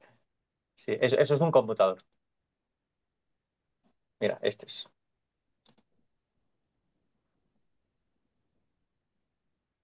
Mira, este. Esto es un computador, el Mm, que he dicho. ¿Vale? Hay más modelos. ¿Vale? Esto en el fondo lo que hace es eh, entran o sea, por aquí entra la red eléctrica, ¿de acuerdo? Y luego tiene una salida. Bueno, este es uno monofásico y uno también trifásico. Entra la red eléctrica y entra el sistema de generación que tengas, el fotovoltaica o el que sea, ¿vale? Y en caso de corte, corta uno y abre el otro. Es un sistema mm, que es automático. mm. O sea, pues digo Pero que esta solución ya existe. ¿Qué ocurre? Que para que en función en función de la corriente que quieras gestionar, porque también puedes tener, pensemos por ejemplo en todos esos edificios de normalmente oficinas o hospitales que tienen el famoso enchufe de color rojo, que es el que está conectado al SAI, ¿vale? mm, Puedes tener unos circuitos que estén alimentados en caso de corte y otros circuitos que no. ¿Qué ocurre? Que eso en una vivienda es más complicado que lo tengas así, que tengas una serie de circuitos dedicados. Eh, en unas oficinas, pues, como ya sueles poner SAIs, pues es más sencillo. Pero en caso de doméstico, normalmente lo que estamos hablando es que en un doméstico, una vivienda, tú vas a tener tu conmutador en caso de corte de luz, ya sea conmutador manual o automático, se va a proceder a aislar la vivienda, a ponerse en modo isla, entrará el sistema de generación, eh, pues si es un inversor, el inversor híbrido, si es un grupo electrógeno, el grupo electrógeno, y lo que haremos, lógicamente, será cortar aquellas cargas que consideremos que no son esenciales. Evidentemente, si yo tengo un sistema, si yo he dimensionado un sistema de baterías para mi casa, en caso de respaldo, pues lo más probable es que lo que no me ponga es a dedicarme a hacer, como estábamos cuando estábamos en pandemia, a ponerme a hacer pastelitos en el horno. No es el momento, ¿vale? claro. pero, pero yo voy a tener mis equipos aislados. Entonces voy a estar aislado y voy a tener función. Pero como digo, lo que es fundamental es tener o bien o sea, un equipo que te pueda permitir eso. Entonces, en instalaciones fotovoltaicas, eh, hasta hace unos años, los fabricantes de inversores eh, tenían los que eran de aislada, lo que llaman off-grid, ¿no? Porque están fuera de la red, más allá de la red, y los que eran on-grid, que era básicamente que seguían a la red. Dado que los off-grid tenían unos equipos específicos para poder generar esa tensión y esa señal, entonces eran más caros, pues cuando al principio pues se separaban como producto. En un momento determinado ya los propios fabricantes ya inventan el híbrido, lo juntamos los dos. Entonces cuando vas a ver la gama de inversores, tienes el modelo on-grid y el híbrido. Y ves que la diferencia de precios básicamente es pequeñita en algunos casos. O sea, yo tengo la teoría que ningún fabricante de los que yo conozco me ha querido confirmar, pero bueno, esa es mi teoría y creo que va a ser muy probable, que el inversor es el mismo. Lo único que lo tienen capado por software, porque no creo que les compense tener líneas de producción específicas, igual que muchas veces hay equipos ¿no? que te dices, con inversores ocurre, el inversor de 5 kilovatios es el mismo que el inversor de 3. Lo único que está capado por software. Entonces, pues con esto, entonces al final, si físicamente el inversor que yo tengo no es híbrido, pues la única opción de tener una red fotovoltaica es o bien componiendo un grupo para que genere esa señal, o bien, porque una cosa importante es que mm, hay redes, o sea, incluso en redes con varios inversores, poner uno solo que fuera híbrido, a lo mejor no funcionaría. Eso, como hay muy poquita experiencia en esto, ¿vale? A mí lo que me han dicho es que si hay varios inversores, tendrían que ser todos híbridos, no uno solo. Bien. Pero, ¿qué soluciones hay? El kit de la cuestión es lo que nos cuesta. En el caso de un doméstico, como te digo, pues en un doméstico es poner el equipo este que vale 200 y pico euros, más el que dependiendo un poco del cuadro eléctrico tuyo, si de tu vivienda, si te cabe o no te cabe, a lo mejor tienen que poner un cuadro eléctrico, eh, un cuadro solo para este. eh, y luego el sistema que tengas de generación de emergencia, que puede, como te digo, puede ser lo más barato es el grupo electrógeno. Y un grupo electrógeno te permite dar sincronía, con lo cual si ya tienes inversores, pues te permitiría tener funcionamiento de los inversores. Vale. No está, o sea, en España mm, hay muchas zonas rurales que tienen su grupo electrógeno y están acostumbrados. A ver, ahí lo que tienen es un computador manual que es que van físicamente, desconectan con una palanca y, y luego conectan el grupo electrógeno. Y en muchas otras, y en Estados Unidos es el pan nuestro cada día, porque la red eléctrica de Estados Unidos es nefasta. La red de distribución de Estados Unidos es terriblemente horrorosa. Allí están muy, muy acostumbrados a quedarse sin luz, pero vamos, no tiene que venir un elemento brutal, o sea, no tiene que venir una cosa así terrible. Viene una tormenta de nieve un poco fuerte y los transformadores se caen dos postes y se quedan 2 millones de personas sin luz.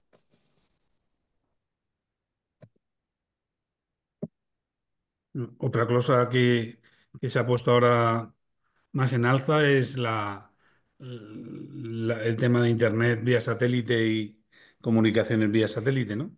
Porque Eso mientras está claro, o sea, tenías si, una fuente de si tienes un alimentación, Starlink, una batería o así, seguías teniendo teléfono, seguías teniendo claro. Internet y no se te A ver, cortaba. por eso, que o sea, depende, o sea, si tiene que ser satélite, porque las redes WAN, estas que son de amplio alcance, que son también o algunos operadores de Internet en rural y todo eso, te llegan por WAN, eh, esas sí, igual, al final son torres de comunicaciones como si fueran de telefonía móvil. Por satélite, pues claro, si tú tienes un teléfono vía satélite y tienes batería, o tienes un equipo que genere, o sea, el Starlink, el propio Starlink de Elon Musk, em, tienes un terminal, digamos, robusto, que tiene su panel fotovoltaico y su batería para poder cargar la batería que tiene. O sea, está pensado para que puedas funcionar como si estuvieras en una guerra en Ucrania, básicamente. Mm. Entonces, que sí, o sea, eso es una solución. Otra cosa es el coste. O sea, si estuviéramos, o sea, lo que Ahora tiene este proyecto. ahora solamente pagas la cuota. Creo que había un coste de 500 euros y ahora solamente es la cuota de 40 al mes. Sí, a ver, yo, por ejemplo, yo te digo, yo Starlink lo estuvimos viendo porque nosotros en la familia tenemos una casa de campo en La Mancha que tiene muy mala cobertura, tiene ahora mismo Red One, pero llega a una cobertura malísima y cuando nos juntamos allí la familia entera, que somos muchos, peta. Y además tiene muy mala cobertura para datos móviles y todo eso. Entonces, en su momento vimos Starlink. Entonces, al margen ya del coste inicial del equipo, lo que vimos es que el plan, que nosotros ahí nos reunimos periódicamente, pero básicamente en Semana Santa, en Navidades, y que era los datos, o sea, la tasa de transferencia que podías tener era el coste, el barato, que no era barato para todo el año, para usarlo 10 días al año, 20 días al año, salía caro. Y no sé ahora mismo cómo esté, pero vamos. Por eso digo que lo bueno que hay es que opciones hay muchas. Es cierto que el apagón ha hecho que los que son muy aficionados al tema del montañismo, la acampada, los survivals, estos que están muy, muy enfocados en ser lo más autónomos posibles, pues han tenido su minuto de gloria porque estaban súper preparados para una cosa como estas, ¿vale? Toda esta gente dice, no, es que yo nunca llevo, yo el coche lo llevo siempre a 3 cuartos del depósito y están echando gasolina cada 200 kilómetros siempre. Y esa gente pues ha venido, o sea, han cumplido su profecía. Lo que ha ocurrido es que solo ha durado 12 horas. Por eso digo, ¿qué hubiera pasado si esto en vez de 12 horas hubiera durado 24 o 36? Pues que no hubiéramos sido tan simpáticos. O sea, eso de que la gente en los bares sacaba, ponía la comida que se le iba a poner a echar a perder y no cobraba, o se hacían fiestas en barbacoas en las casas para comerse lo que se iba a echar a perder, pues si de repente hubieran dicho, no, no, esto no es un apagón que va a durar 6 horas, esto va a durar semanas o meses, pues no hubiéramos sido tan simpáticos. Entonces, y aquí es un poco la sensación de que puede volver a ocurrir. Yo creo que apagones vamos a seguir teniendo igual que hemos tenido siempre. Un apagón gordo a nivel nacional como este, pues es posible, pero mira, el último apagón gordo así en Europa, porque apagones hay en todo el mundo continuamente, y si no que se lo digan a los cubanos, eh, que hubo fue en Italia en el año 2013, que ese fue por una incidencia que se produjo en Suiza. Eso también muestra, es muy importante, que eso también probablemente sí. Las primeras zonas que en España recuperaron corriente fueron las que tenían conexión con Francia, porque en cuanto Francia restablecía la conexión, todos sitios donde hay interconexión con Francia, inmediatamente empezaron a tener tensión y podían recuperar. Si hubiera habido más interconexiones con Francia, pues probablemente la recuperación del norte de España hubiera ido más rápido. Igual que por la parte de Marruecos, también fue rápida la parte que estaba en donde llega la línea con Marruecos. O sea, las interconexiones son buenas. El problema es cuando tienes pocas interconexiones. Y un poco le ocurrió a Francia, a Italia con Suiza. En Suiza, en el año 2013, una tormenta hizo que un árbol se cayera sobre una red eléctrica y tiró la tumbó. Eso fue digamos, un accidente meteorológico. Eso provocó que inmediatamente, en ese momento, Italia estaba vendiendo energía a Suiza, pero estaba vendiéndole más energía de la prevista, porque había habido una incidencia y entonces, digamos, había más consumo en Suiza del previsto, y entonces estaba vendiendo más de la que en ese momento estaba prevista. Eso hizo que sobre la otra línea importante que había, porque Suiza e Italia tenían dos interconexiones fuertes, una cayó y la otra, pues en ese momento tenía más energía, que estaba pasando más corriente de la que estaba previsto. Entonces, según los protocolos, tendrían que inmediatamente haber bajado energía para reducir el riesgo de que sobre esa línea hubiera alguna incidencia. Ahí sí fue una decisión personal, porque no estaba tan automatizado. Eso tenía que ser por llamadas telefónicas. Y entonces hubo llamadas telefónicas y hubo un fax. Y ese fax no se leyó. Entonces, media hora después, esa segunda línea cayó, provocando una, una bajada muy fuerte o sea, en este caso no fue una bajada de frecuencia, sino un incremento de frecuencia muy fuerte en el norte de Italia y provocó un montón de desconexiones en cascada. Y Italia cayó completamente. Bueno, Italia, toda la península itálica cayó. Igual ocurre que en España fue una cosa, digamos, parecida, pero que ahí fue. ¿Cuál fue las lecciones aprendidas? Pues evidentemente automatizar más los procesos, es decir, que no puedes depender de un señor que te mande un fax diciéndote, oye, bajar la potencia.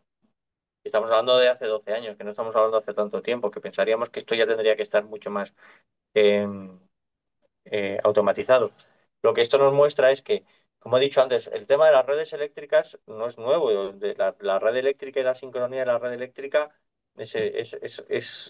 es algo que viene desde la primera red eléctrica de Edison, ¿vale? Entonces, desde la guerra esa de la corriente alterna, corriente continua, la corriente alterna tiene este problema. Entonces, mm, el, el hecho de que hasta ahora, digamos, no ha habido grandes, bueno, o sea, digamos, siempre se han ido funcionando bien, se iba aprendiendo era siempre porque a lo mejor el sistema funcionaba hasta que dejaba de funcionar porque había crecido demasiado, porque las cargas variaban mucho más rápido de lo que estaba previsto. Normalmente, ¿por qué? Porque el sistema había crecido demasiado. Entonces, una vez que te das cuenta que tu sistema no funciona, pues se justifican, digamos, las inversiones que hacen que vuelva a ganar esa capacidad. Y también, y no quiero hablar de conspiraciones y todo eso, pero también Red Eléctrica lleva muchísimo tiempo diciendo que es fundamental hacer inversiones de miles de millones de euros en mejorar la, la red eléctrica de distribución y esas inversiones están yendo muchísimo más lentas de lo que de lo que se deseaba. Y uno de los principales motivos es de por qué son necesarias esas inversiones, es porque hay que aumentar la red eléctrica para dar salida a toda la fotovoltaica que ya estamos viendo, que ese es otro tema, toda la energía renovable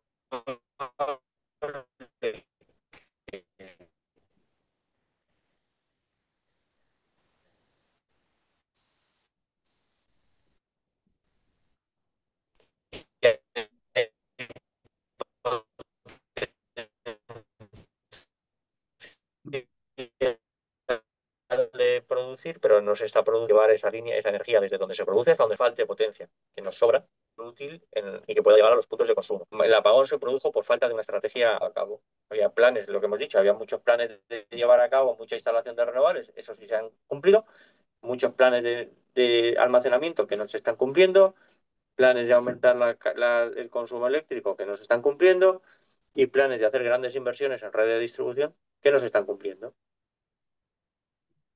Pues al final el sistema pues no funciona. Entonces, ¿va a haber más apagones? No, yo creo que Red Eléctrica ha aprendido la lección y no va a jugar otra vez, no va a volver a jugar. No va a intentar volver a buscar más titulares de otra vez, porque esos titulares son temas políticos. Entonces, aunque el operador del sistema se supone que es neutro, es un órgano no político, recordemos quién nombra al presidente y a los cargos más importantes del operador del sistema. Bien.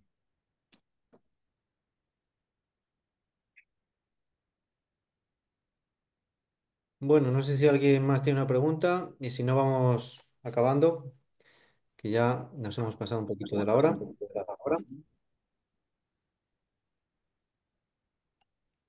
Bueno, pues entonces hasta aquí. Venga. Muchas gracias, Muchas Luis. gracias por todo. Muy ilustrativo. Pues nada, un placer, ya sabéis dónde estoy, ya sabéis dónde estoy. Y cualquier cosa me contáis, si queréis. Y si alguien se quiere poner en contacto conmigo para hacer algún estudio o algo, bienvenidos. Muchas gracias, Luis, ha sido un placer.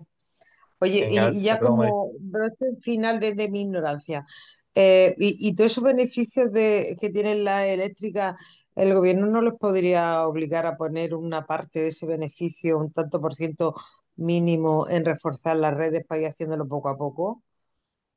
A ver, en parte lo hace porque, aparte, tú piensa una cosa, cuando hablamos de las eléctricas, estamos hablando, por una parte, hay empresas que son de un grupo, como puede ser Iberdrola, la Endesa, que en el mismo grupo está la que es la distribuidora, o sea, la que es dueña de la red, más luego la que es la comercializadora, que es la que te vende energía.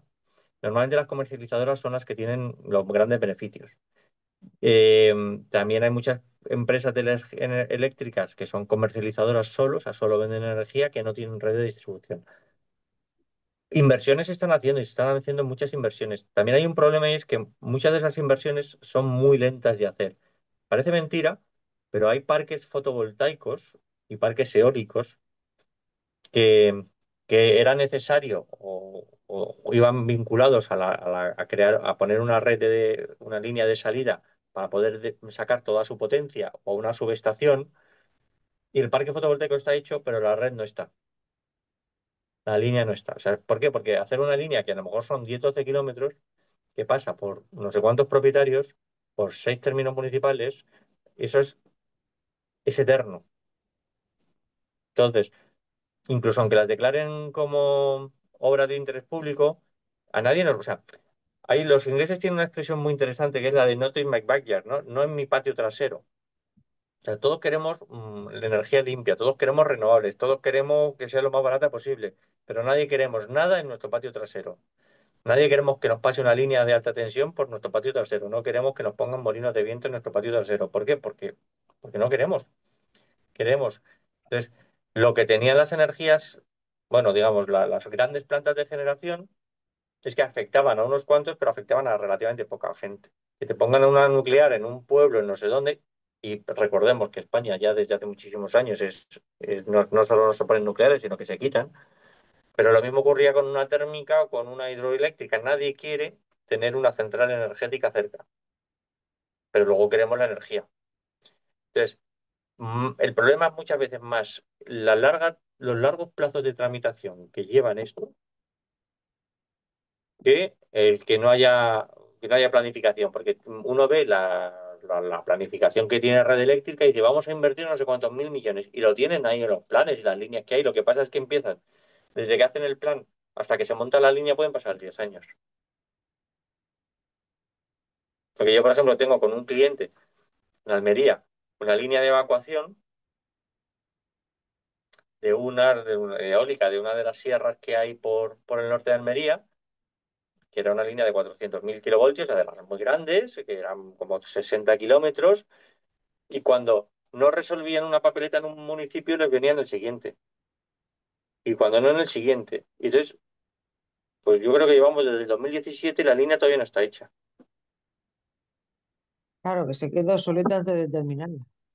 No es que se quede obsoleta, es que tú imagínate, eso es que Ya, todo lo que sí, dependía, entonces va muy lento.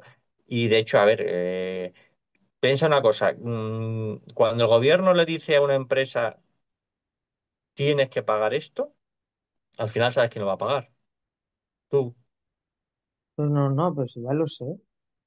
Entonces, al final lo pagamos. Pagamos un montón de dinero para la distribución. Y como te digo, realmente, sobre el papel, nuestro sistema es Ya, muy, pero muy yo decía, fiable. digo, una parte de beneficio igual que tiene que llevar una parte a reserva voluntaria, otra parte a jolín, que una parte fuese a esa renovación, pero bueno, que No, no, sí pero sí, sé que pues una digo que eso batalla se está perdida. invirtiendo. Y Oye, yo hay como planes. anécdota os puedo decir cómo lo viví.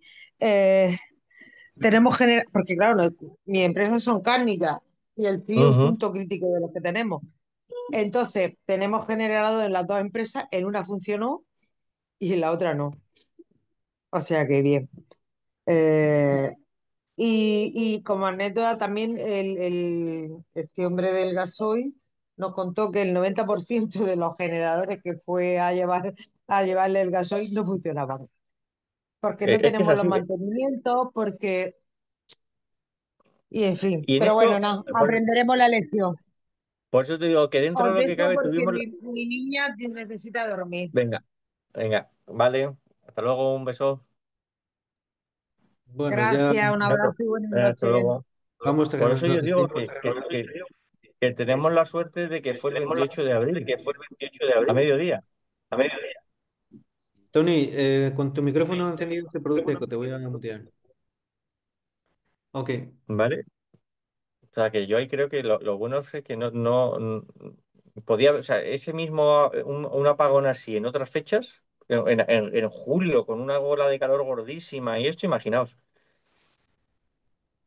O Ujú. sea, al margen ya de los casos extremos de gente que ha fallecido, o sea, ha tenido muchísimos problemas porque dependen de la energía, en el día a día, bueno, vimos las imágenes de muchas grandes ciudades, todo el mundo de las terrazas. Yo en la organización donde yo vivo, bueno, los niños jugaban, o sea, eso de que no daba una sensación de apocalipsis, mm, pues bueno, pues a lo mejor eso aprende que empresas que tenían grupos electrógenos y ese día fueron y no les funcionaron, pues ya se lo van a tomar en serio lo de, "Oye, tengo que hacer el mantenimiento del grupo electrógeno". Y bueno, oye, pues un placer estar con vosotros este ratito y nada, pues hasta la próxima.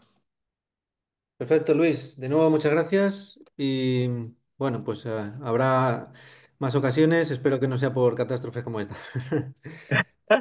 Venga, hasta luego. Un abrazo. Hasta luego.